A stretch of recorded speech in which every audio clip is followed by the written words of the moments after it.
Morning. All right. We'll go ahead and get started. So let's start by settling the body, finding a comfortable, stable, upright position.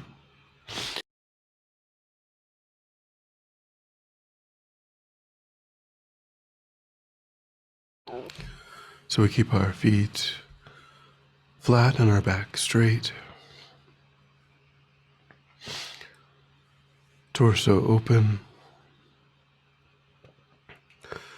hands in the lap right over left with the palms upturned and the thumbs gently touching. Our eyes are gently closed or slightly open. We try to avoid slouching or leaning.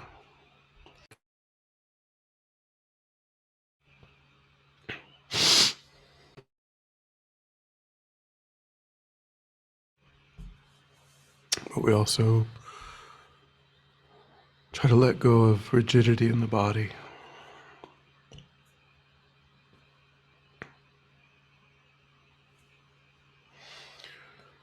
Relaxing into a stable, comfortable, upright position.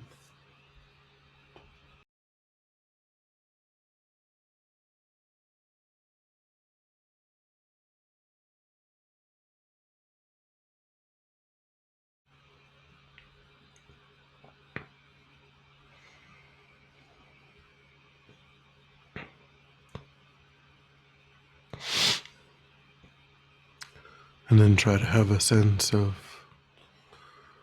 pulling back your awareness from the outside world, constraining your attention to the body and mind.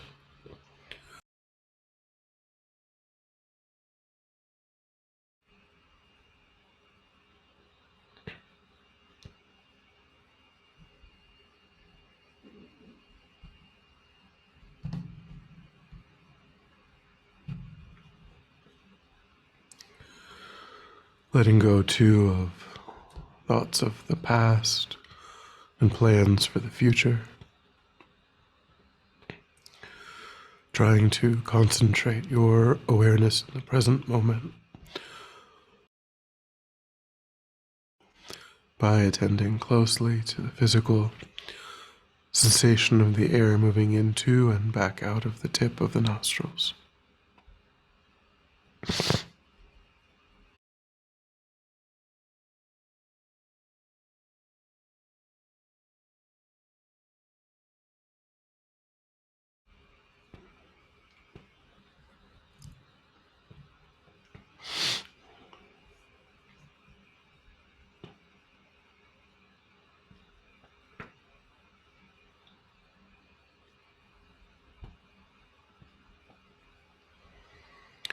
Noticing quickly when anything other than that one physical sensation is arising in the mind, and without judgment or frustration, lifting your awareness up from that distraction and placing it gently but firmly again and again on the breath.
And then we'll generate a broad and altruistic motivation, thinking to use our time to cultivate and deepen constructive ways of thinking and acting, ways that help us to remain peaceful and calm, ways that help us to engage in actions that bring benefit to those around us.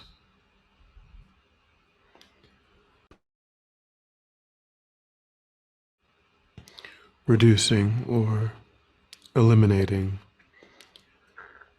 ways of thinking and acting that are painful and disturbed in one's own mind, and that lead to actions that cause harm to those around us.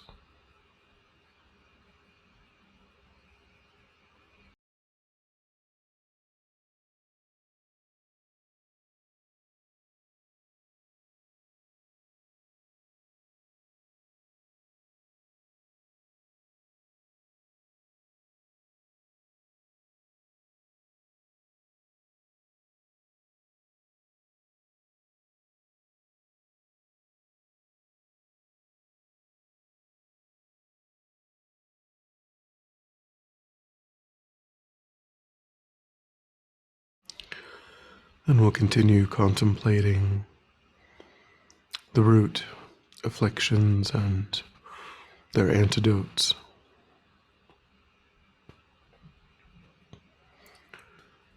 So we'll turn to considering anger and strong aversion. These are states of mind that arise when we experience what we think of as unpleasant,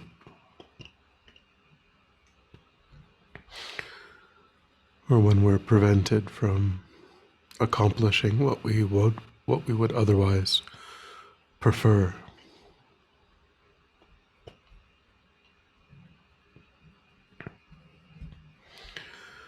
This is a spectrum of responses, from frustration up to a rage.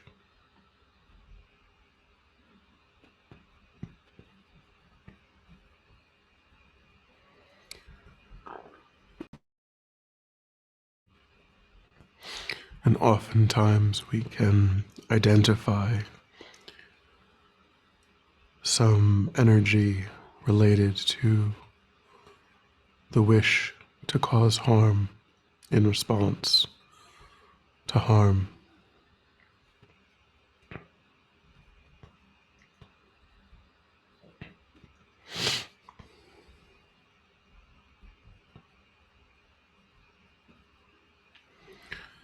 So start by thinking about times when this has arisen in your own life.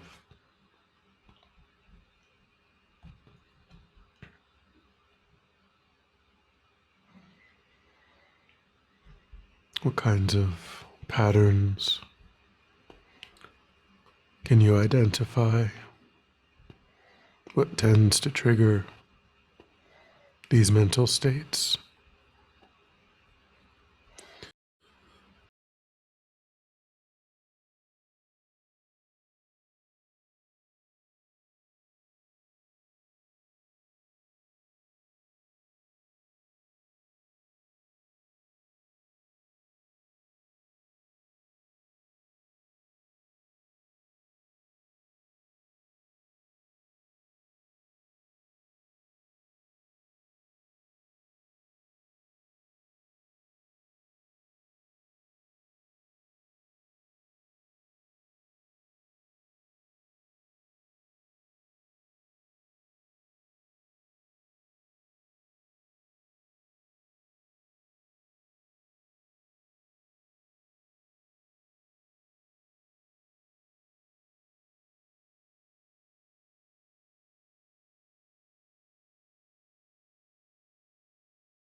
And think about how these states of mind feel in the body,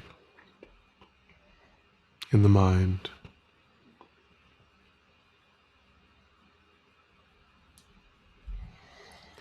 and what kinds of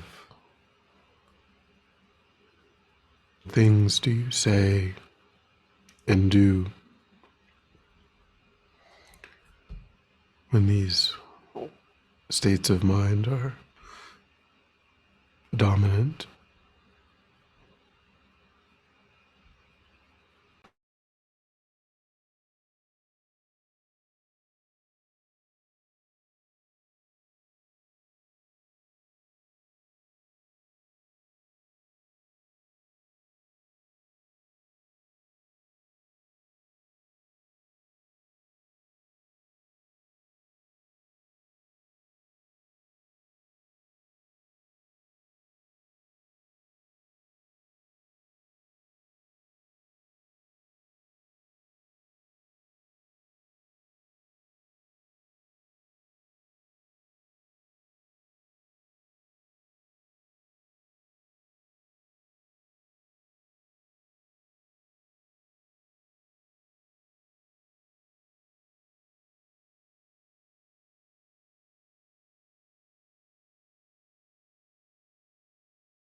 And then think about the kinds of suffering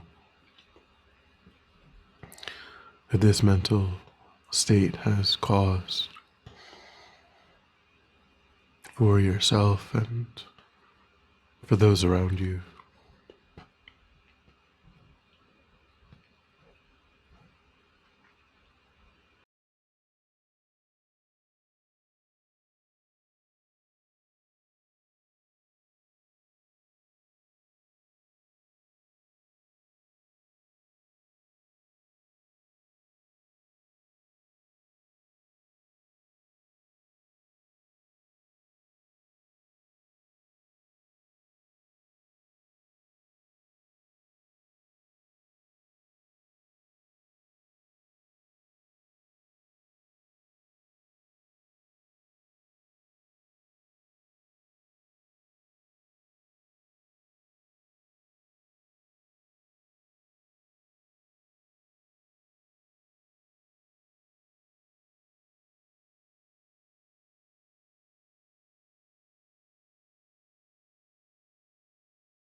And then to overcome this tendency, we can first think about the inevitability of unpleasant experiences in ordinary cyclic existence. Again and again, we will meet with things that we would prefer not to.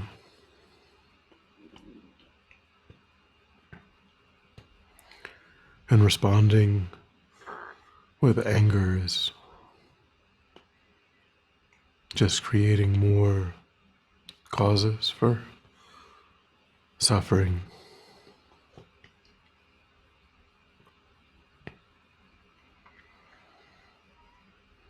We could instead grow weary of ordinary cyclic existence itself.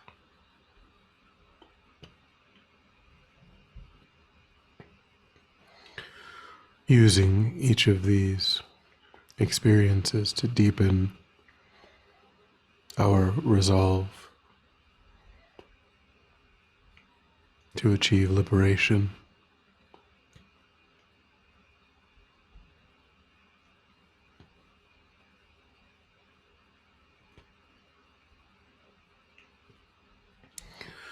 Try to pick one or two times when you experienced anger and see what it would be like if you approach the situation through that lens instead.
We can also contemplate that the karmic cause of the unpleasant experience is a past action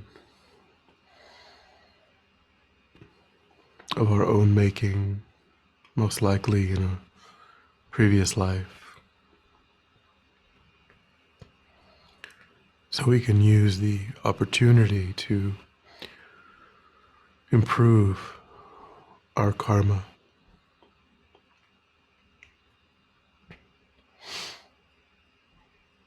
to rededicate our efforts to avoid harmful actions.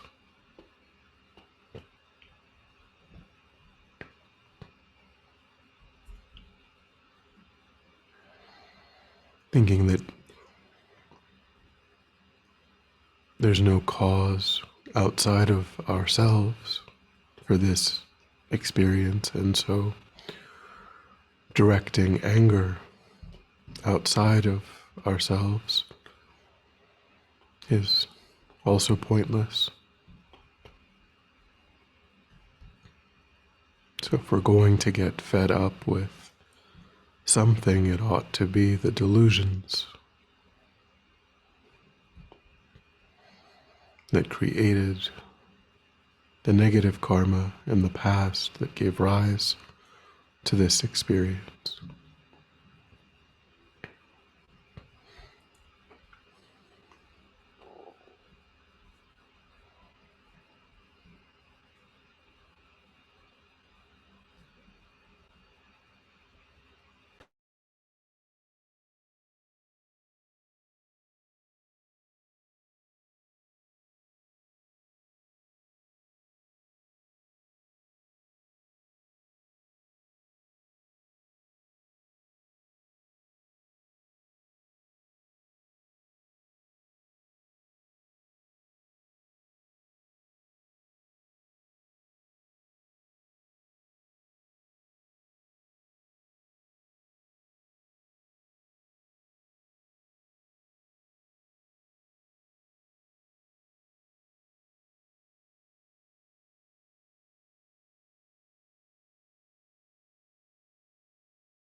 And then we can think that if I am experiencing a harm, if someone is being unkind,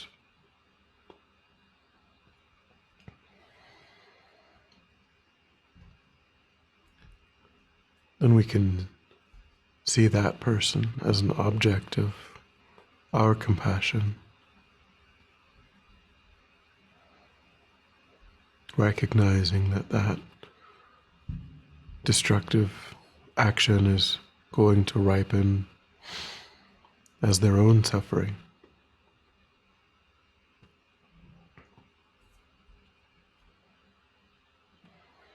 Whereas the unpleasant experience is allowing us to get rid of a karmic seed that would cause a painful experience for us.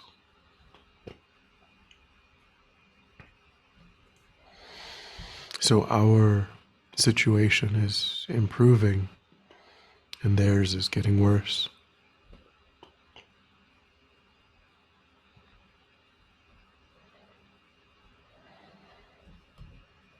That negative karmic seed that is being activated for us is being activated in a relatively safe way. It has the potential to be activated in ways that can cause much greater suffering.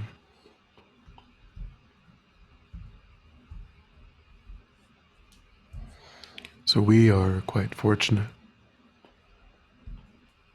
as the other person might suffer more intensely.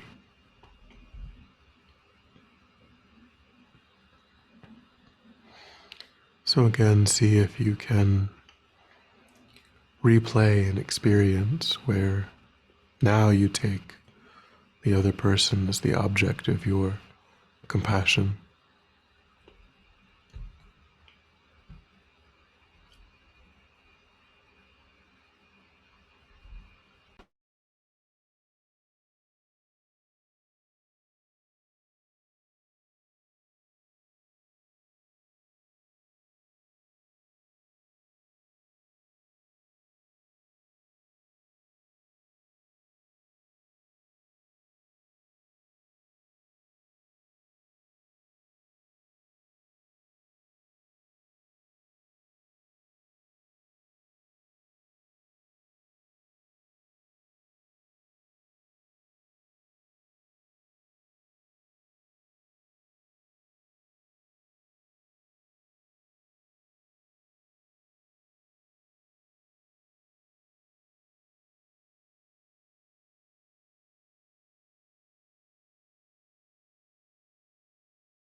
And then when you're ready, we'll come back together.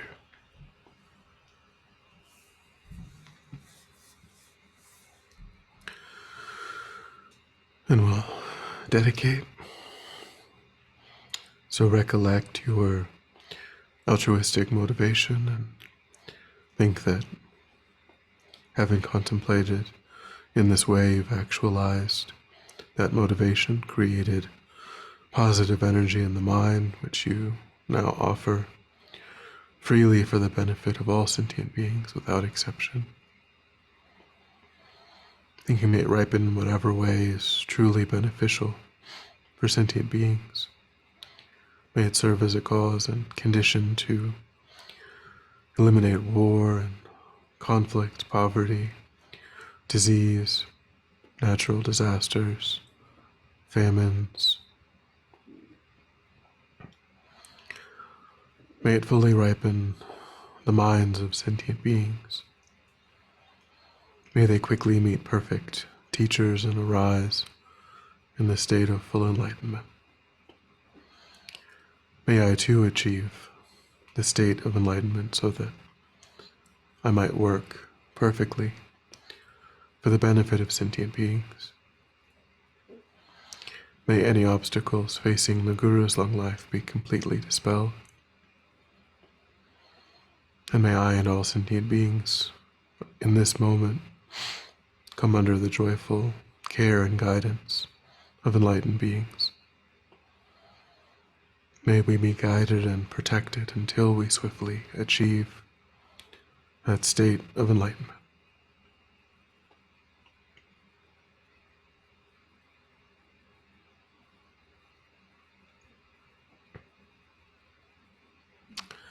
Thank you.